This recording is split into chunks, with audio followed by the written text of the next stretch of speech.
ತಮ್ಗೆ ಬೆಳಗ್ಗೆ ಎದ್ರೆ ಟಿಫನ್ ಆಗ್ಬೇಕು, ತಿಂಡಿ ಅನುಕೂಲ ಆಗ್ಬೇಕು ಅಂತೇಳಿ ಹೊಸದಾಗಿ ನಿಮ್ಗೊಂದು ಕಾರ್ಡ್ ಕೊಟ್ಟು credit card, debit card type ಇದನ್ನ ಸ್ವೈಪ್ ಮಾಡ್ಕೊಳ್ಳುವಂತ ವ್ಯವಸ್ಥೆ ಮಾಡಬೇಕು. ಅಕೌಂಟ್ ಹಾಕೊಂಡ್ರೆ ಇಲ್ಲೆಲ್ಲ ಹೋಗ್ಬಿಡ್ತಿರೋದು ನೇರವಾಗಿ ತಮ್ಗೆ ವೈಯಕ್ತಿಕವಾಗಿ ಅನುಕೂಲಕ್ಕೆ ಆಗ್ಬೇಕು ಅನ್ನೋ ದೃಷ್ಟಿಯಿಂದ ತೀರ್ಮಾನ ಮಾಡಿ ಇವತ್ತು ಸಾವಿರಾರು ಜನ ನಮ್ಮ ಸಿಬ್ಬಂದಿಯವರಿಗೆ ನಮ್ಮ ಆಕ್ಸಿಸ್ ಬ್ಯಾಂಕ್ ವತಿಯಿಂದ ಇವತ್ತು ಕಾರ್ಡ್ ನೀಡಿ ಅದನ್ನ ಉದ್ಘಾಟನಾ ಕಾರ್ಯಕ್ರಮವನ್ನು ಕೂಡ ಹಮ್ಮಿಕೊಂಡಿದ್ದಾರೆ. ಇವತ್ತು ನೀರು ಮತ್ತು ಒಳಚರಂಡಿ ಇವೆರಡಿಲ್ಲ ಅಂದ್ರೆ ಯಾರು ಕೂಡ ಅವ್ರ ಬದುಕನ್ನಕ್ಕೆ ಯಾರು ಕೂಡ ಮಾಡ್ಕೊಳಕ್ ಆಗುದಿಲ್ಲ.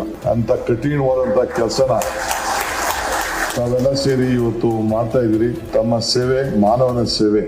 ಮಾನವನ ಸೇವೆನ ತಾವೆಲ್ಲ ಮಾಡ್ತಾ ಇದ್ರಿ. ಅದರಿಂದ ನಾನು ಇದಕ್ಕೆ ನಿಮ್ಮ ಜೊತೆ ಇದ್ದೀನಿ